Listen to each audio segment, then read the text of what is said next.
اگر تم اس وقت مسکرا سکتے ہو جب تم پوری طرح ٹوٹ چکے ہو تو یقین جانو دنیا میں تمہیں کوئی نہیں توڑ سکتا۔ کم کھانے میں صحت ہے، کم بولنے میں سمجھداری ہے اور کم سونا عبادت ہے۔ کبھی اسے نظر انداز مت کرو جو تمہاری پرواہ کرتا ہے، ورنہ کسی دن تمہیں احساس ہوگا کہ پتھر جمع کرتے کرتے ہیرا گوا دیا۔ مردانگی کی بہترین سطح یہ ہے کہ مرد کی وجہ سے عورت کی آنکھوں میں آنسو نہ آئے۔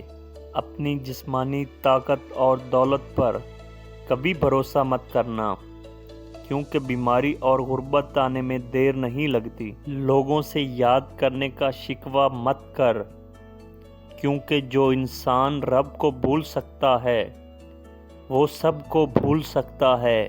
اگر تمہیں سکون چاہیے تو اللہ کے پاس تلاش کرو، دنیا کے پاس نہیں، کیونکہ دنیا کے حال دنیا سے بہتر اللہ جانتا ہے۔ اگر تعلق برقرار رکھنا ہو تو اچھائی بیان کرتے رہو، تعلق ختم کرنا ہو تو سچائی بیان کر دو۔ یہ دنیا بھی کتنی عجیب ہے، ایماندار کو بے وقوف، بے ایمان کو عقل مند اور بے حیا کو خوبصورت کہتی ہے۔ تمام تعریفیں اس ذات کے لیے ہیں کہ جسے وہ توڑے اسے کوئی جوڑ نہیں سکتا، اور وہ جسے جوڑے اسے سارے مل کر بھی توڑ نہیں سکتے۔ خدا کو ناراض کر کے لوگوں کو راضی نہ کرو، کیونکہ لوگوں کے بدلے لوگ مل سکتے ہیں مگر خدا کے بدلے دوسرا خدا نہیں ملتا۔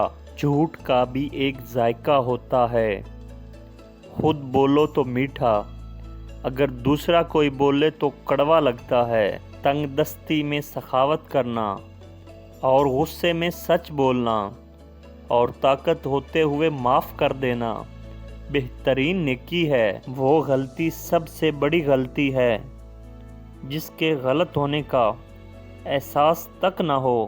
100 دوستوں سے ایک شخص وہ بہتر ہے جو دل میں نفرت تو رکھتا ہے مگر منافقت نہیں۔ کسی کے خلوص اور پیار کو بے وقوفی مت سمجھو، ورنہ کسی دن تم خلوص اور پیار کو ترسو گے اور لوگ تمہیں بے وقوف سمجھیں گے۔